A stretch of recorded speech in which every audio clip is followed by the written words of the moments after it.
En este episodio, la Tierra, el único planeta azul, con más de 2/3 partes de su superficie cubiertas de agua. El descubrimiento de la dinámica que regula este mundo líquido, vista hoy por primera vez en su complejidad gracias a los satélites en órbita terrestre. Y un viaje por el sistema solar en busca de otros sorprendentes océanos.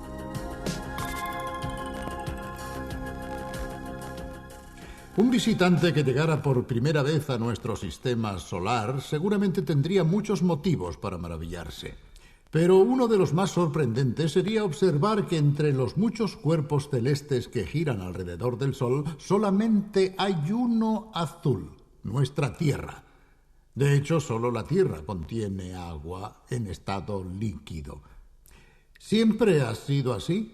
¿Hemos sido desde el inicio los más afortunados o tal vez ha habido agua también en otras partes y después se evaporó o desapareció como consecuencia de otros fenómenos? Actualmente las ondas automáticas, que son unos auténticos reporteros cósmicos, han viajado a lo largo y ancho de los planetas y sus lunas y se han posado en varias ocasiones en su superficie. En consecuencia, poseemos un cierto conocimiento de nuestros vecinos en este pequeño rincón de la galaxia. ¿Qué nos han revelado estas observaciones? ¿Ha habido agua en otros planetas o en sus lunas?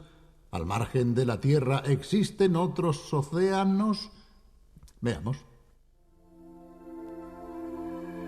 Vista desde el espacio, la Tierra, con sus océanos y su atmósfera, aparece como un extraordinario planeta azul. Pero si miramos a nuestro alrededor en el espacio, no muy lejos de nosotros, veremos dos planetas que no tienen nada de azul: Marte y Venus. En Venus no hay océanos. El agua desapareció debido al calor.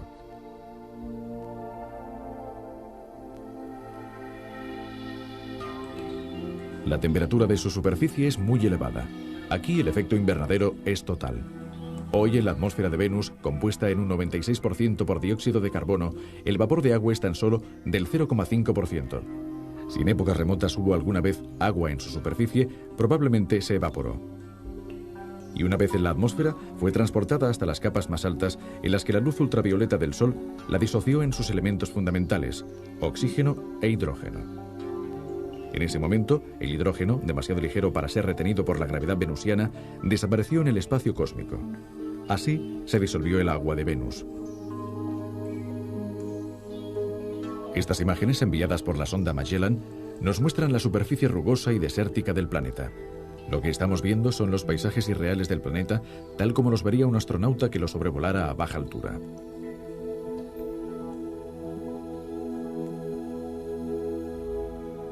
También Marte es un desierto sin océanos, pero por la razón opuesta. La ausencia de un efecto invernadero suficiente ha hecho que la temperatura en su superficie sea bajísima. Quizás hubo agua en un principio, tal como parecen indicar las numerosas señales de erosión que únicamente las corrientes de agua pudieron haber dejado. Pero el agua después desapareció. ¿Por qué? La hipótesis más probable es que Marte es demasiado pequeño y en consecuencia posee una fuerza de gravedad demasiado débil para retener una atmósfera suficientemente densa. Hace miles de millones de años, cuando los volcanes todavía activos podían abastecer la atmósfera de Marte en gases que perdía en el espacio, la temperatura y la presión permitieron que hubiera en la superficie agua en estado líquido y, quién sabe, quizás existieron incluso mares u océanos marcianos.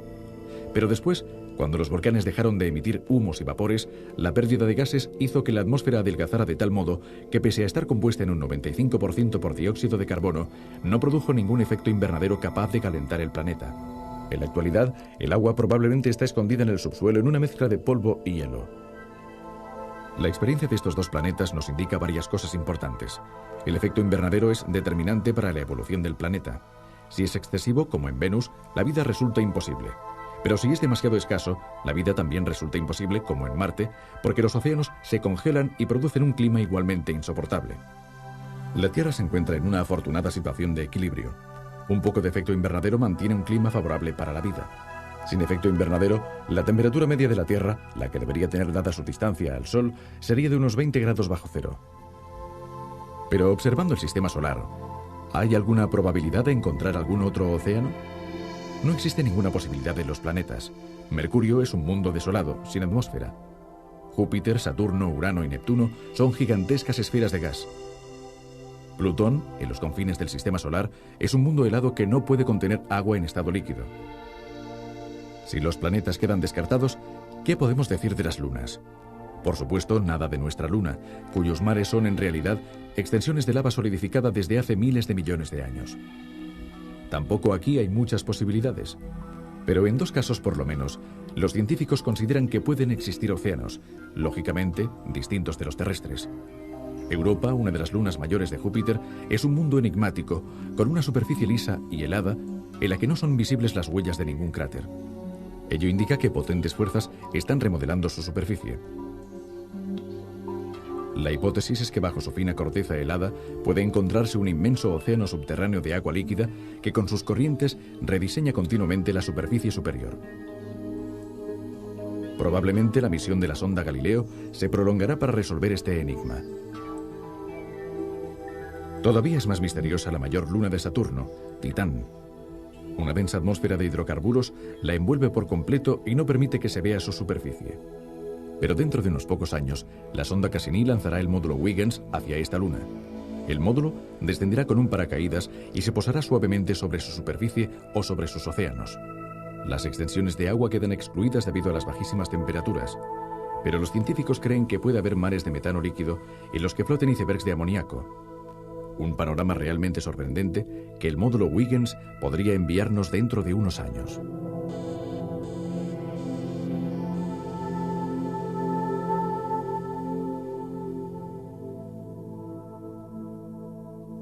A la espera de que la sonda Huygens nos muestre esos extraordinarios océanos de metano líquido, volvamos a los mares más familiares.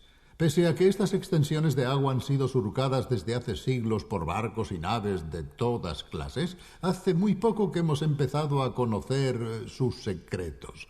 Desde las alturas, gracias a satélites especiales dotados de precisos instrumentos.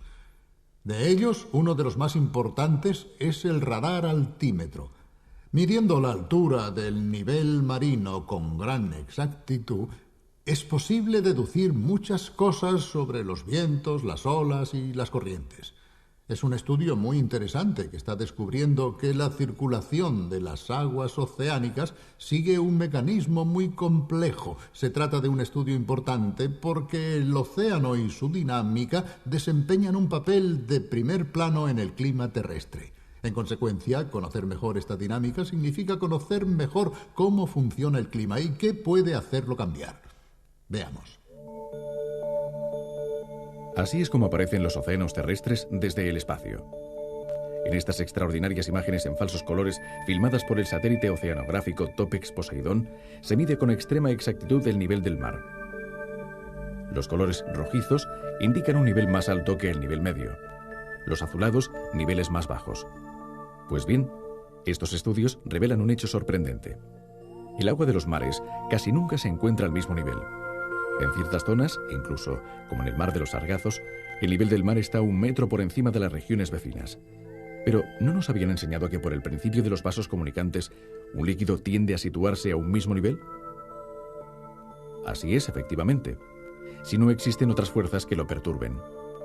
Las fuerzas que hacen que los océanos sean más altos o más bajos son los vientos, los cuales, al soplar sobre las aguas, las empujan hasta construir verdaderas colinas líquidas. Son montículos en constante evolución, como nos muestran estas extraordinarias imágenes. Estos desniveles creados por el viento son precisamente el motor principal de un fenómeno oceánico importantísimo, las corrientes superficiales, como por ejemplo la del Golfo. Las cúpulas de agua no se tienen en pie, y mucho menos la enorme del mar de los Sargazos. De hecho, el mayor nivel crea una mayor presión en las capas inferiores que finalmente tienden a escapar por los lados. El montículo caería si no hubiera nueva agua para reconstruirlo, proporcionada por los vientos. Es el agua que escapa del montículo la que, después de otras peripecias ligadas a la rotación terrestre y en parte a la conformación de las costas americanas, se transforma en la conocida corriente del Golfo, una corriente muy caliente y rapidísima, hasta 100 o 150 kilómetros al día, frente a los 5 o 6 de las restantes corrientes, y que después incluso llega a calentar las zonas septentrionales de Europa. Naturalmente, el sistema de las corrientes oceánicas es muy complejo. Estas imágenes nos pueden dar una idea de ello. Hay corrientes frías, como la del Labrador, que bajan desde el norte, y otras calientes, como la norecuatorial. Todas ellas son puestas en marcha por los vientos de manera directa o indirecta, es decir, a través de la formación de la cúpula de agua en el Mar de los Sargazos. Situaciones parecidas se repiten también en el Pacífico con la corriente caliente y veloz de Kuroshibo, prima de la del Golfo, y la fría de Oyashibo. Todavía no está del todo claro cómo funcionan estas corrientes. Por ejemplo, desde los satélites se ha observado que las corrientes como la del Golfo tienden a formar anillos que posteriormente se separan del flujo principal y vagan por cuenta propia por los océanos, donde han sido seguidos durante días y días. A veces estos anillos acaban en corrientes circulares mucho más grandes, con un diámetro de más de 180 kilómetros, dentro de las cuales el agua se mueve a más de 20 kilómetros por hora. En resumen, el océano nos está descubriendo una arquitectura cada vez más compleja, que desde hace unos años se está empezando a conocer y cuya influencia sobre el clima terrestre está resultando muy importante.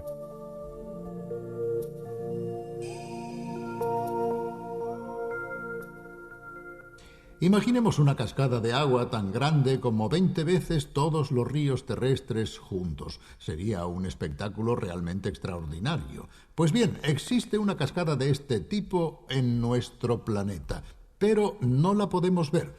De hecho, es una cascada que se produce dentro del océano. Es agua más fría y más densa, situada frente a las costas de Groenlandia, que se hunde a 4 kilómetros de profundidad. Por otra parte, son muchas las sorpresas que nos reservan las profundidades marinas. Por ejemplo, los océanos tienen una estructura muy compleja. No se parecen en nada al agua que echamos en una bañera. Están formados por capas de forma parecida a un pastel 1000 hojas. Estas capas se mezclan muy lentamente. Según los científicos, estos fenómenos profundos pueden tener también importantes repercusiones en el clima terrestre. Veamos. Imaginemos que descendemos lentamente bajo el agua, impulsándonos cada vez más hacia el fondo. De esta manera podríamos ver una sección vertical del mar, es decir, su estructura más secreta e invisible. Los 100 primeros metros son homogéneos. La temperatura no varía mucho, ya que existe una gran mezcla de aguas. Pero si descendemos más profundamente, nos daremos cuenta de que el mar está compuesto por muchas sábanas, es decir, por capas de agua que jamás se mezclan entre sí. Esta curiosa arquitectura sumergida se debe a las diferentes densidades de las sábanas. Cada sábana tiene una densidad ligeramente distinta de la superior y de la inferior. La temperatura y la salinidad son los dos elementos que, al combinarse, hacen que varíe la densidad. Las capas son cada vez más densas a medida que se va hacia el fondo, y esto las hace impermeables las unas con respecto a las otras. Parece increíble hablar de agua impermeable, pero según los científicos, el agua de estas sábanas submarinas tarda millones de años en mezclarse. Tal vez gracias a la inmovilidad de las capas marinas más profundas, llevan a cabo las anguilas y los salmones sus extraordinarias migraciones. Según algunas hipótesis, la brújula de estos animales podría residir no en los campos magnéticos, sino en ciertas características del agua que formarían grandes autopistas fácilmente reconocibles. Pero no todas las capas profundas del mar son tan inmóviles. En realidad, en los fondos oceánicos, a 4 kilómetros de profundidad, fluye una inmensa corriente que los científicos consideran muy importante en la determinación del comportamiento climático. Veamos cómo se forma. En invierno, en el Atlántico Norte, se produce uno de los más gigantescos y desconocidos fenómenos oceánicos. Las aguas que llegan a Islandia desde el sur se enfrían rápidamente y su temperatura desciende de los 10 a los 2 grados. El agua, que llega a ser muy densa debido al frío y a la salinidad, se hunde y, como un inmenso río tan grande como 20 veces todos los ríos terrestres juntos, da la vuelta al mundo. Rozando siempre el fondo, se dirige hacia el sur y dobla el Cabo de Buena Esperanza. Aquí se le une una nueva corriente profunda procedente del Antártico. Después cruza el Océano Índico y finalmente llega al Pacífico, en el cual reequilibra la salinidad. De hecho, el Pacífico es más dulce que el Atlántico, ya que las lluvias son más abundantes que la evaporación. Según muchos investigadores, la corriente salada profunda es una especie de fiel de balanza que puede conducir el clima hacia el calor o hacia el frío. Pero ¿cómo puede influir en la evolución climática esta gran corriente que circula a 4 kilómetros de profundidad? Uno de sus efectos, importantísimo, es por ejemplo calentar Europa. Cuando el agua se enfría antes de hundirse en las costas de Islandia, cede a la atmósfera una cantidad inmensa de calor. Este calor, junto al de la conocidísima corriente del Golfo, mantiene un clima templado en Europa. Cuando la corriente se detiene por razones todavía desconocidas, Europa se enfría y se dan las condiciones para una glaciación. La corriente profunda es, por otra parte, muy lenta. El agua que actualmente se vuelca en el Pacífico partió hace un siglo del Atlántico Norte.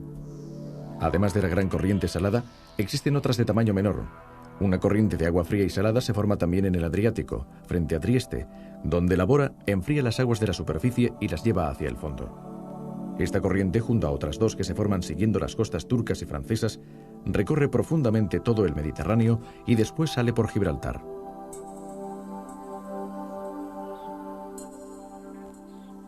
Frecuentemente en estos episodios hemos tenido ocasión de hablar de la llamada deriva de los continentes, es decir, del hecho de que los continentes, como si fueran balsas, se mueven muy lentamente en el transcurso de millones de años. ¿Pero por qué sucede esto? Los océanos, o mejor dicho, los fondos oceánicos, intervienen porque la continua destrucción y reconstrucción de estos fondos funciona en cierto modo como un mantel que se mueve constantemente bajo los continentes.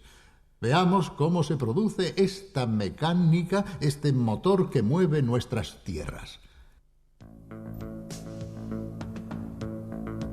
Así sería nuestro planeta si no hubiera agua. Una superficie desértica y ligeramente rugosa, con depresiones y cadenas montañosas. Un tipo de ondulación parecido al que se ve en la superficie terrestre. Así sería el Mediterráneo si se evaporara toda el agua. Se verían zonas muy llanas, como en el Adriático, y otras más montañosas correspondientes a las islas. Aquí estamos volando sobre un fondo marino recreado con una técnica especial de ordenador. Como puede verse, una vez eliminada el agua, nos parece que estamos en un paisaje montañoso normal. Los fondos oceánicos resultan extraordinarios también por otro motivo. Son la parte de corteza más joven de nuestro planeta. Mientras que las rocas más antiguas halladas en nuestros continentes pueden datarse en más de 3.500 millones de años, las oceánicas no tienen más de 200 millones de años. ¿Por qué? Aquí, en las profundidades de los abismos, se produce uno de los fenómenos más grandiosos de nuestro planeta: la creación y la destrucción de la corteza terrestre. En algunas zonas, como a lo largo de la llamada dorsal medioatlántica, una especie de cadena montañosa que cruza el Atlántico de norte a sur, el magma que sube desde las profundidades de la Tierra separa los márgenes de dos enormes placas que se separan lentamente. Aquí se crea una nueva corteza, un nuevo fondo oceánico. Este fenómeno hace que Europa y África se alejen del continente americano. En cambio, en otras zonas, como esta, una placa encaja bajo otra placa y al hundirse en las entrañas de la Tierra se vuelve a fundir y desaparece. Este es el potente mecanismo que desplaza los continentes y en el transcurso de millones de años transforma la geografía del planeta mediante una continua destrucción y construcción de los fondos oceánicos.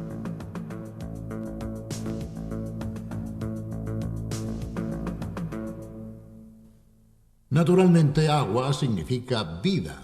Todos los científicos están de acuerdo en este aspecto. En el mar nació y se desarrolló durante un largo periodo la vida. En los otros planetas, la vida no se ha podido desarrollar sin el agua. Aunque es muy difícil darse cuenta de ello en las extensiones marinas, existen praderas, herbívoros, carnívoros, es decir, toda la cadena alimentaria que posibilita, igual que en la Tierra, la supervivencia de numerosas especies animales. Hay una cadena de devoradores que a su vez resultan devorados. Pero en el mar, al contrario que en tierra firme, los vegetales no pueden hundir sus raíces en el suelo para extraer los alimentos. Deben encontrarlos preparados y disueltos en el agua. Por este motivo, todos los juegos de las corrientes superficiales o profundas son muy importantes, ya que funcionan como cintas transportadoras de los nutrientes.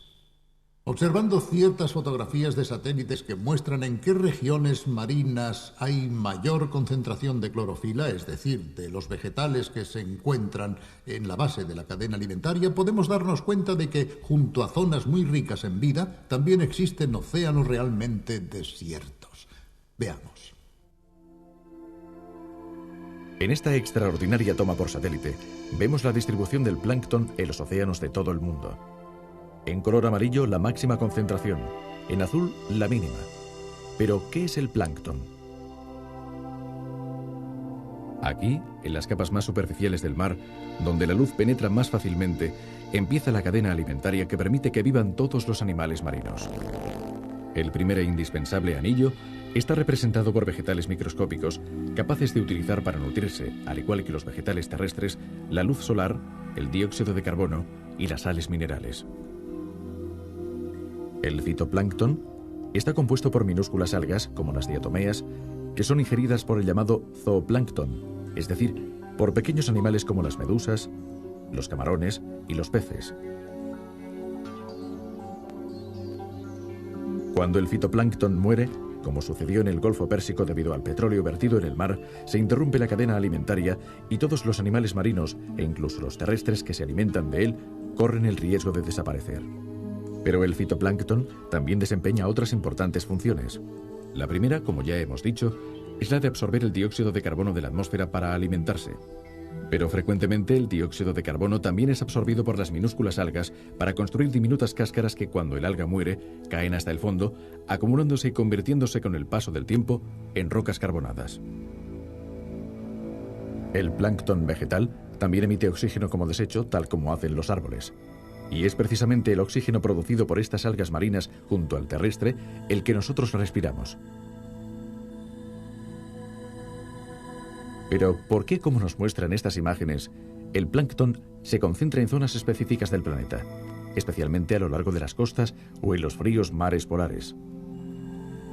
Los mares más abundantes en pesca son los que tienen una circulación vertical de las aguas, es decir, un intercambio entre la superficie y el fondo.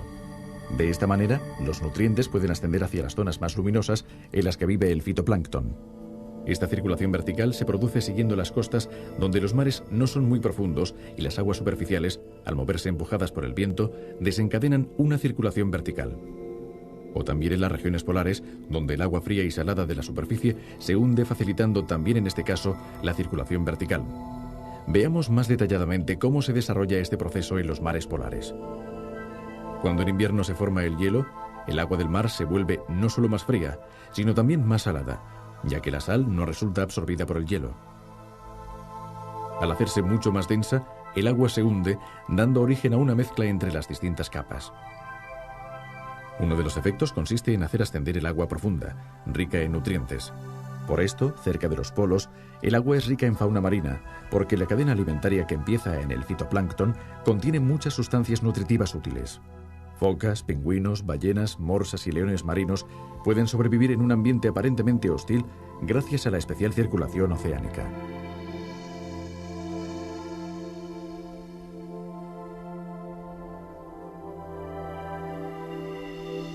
En cambio, en los trópicos, especialmente lejos de las costas o de las zonas de las islas y de las barreras coralinas, el océano es un auténtico desierto porque son pocos los nutrientes que consiguen subir desde el fondo.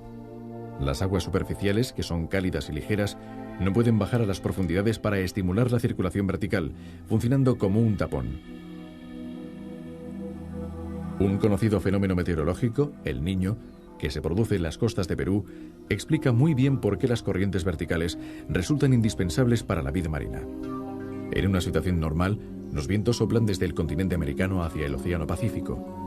Las masas de agua que se trasladan debido a los vientos provocan que ascienda del fondo una corriente fría y cargada de nutrientes. Los peces son muy abundantes.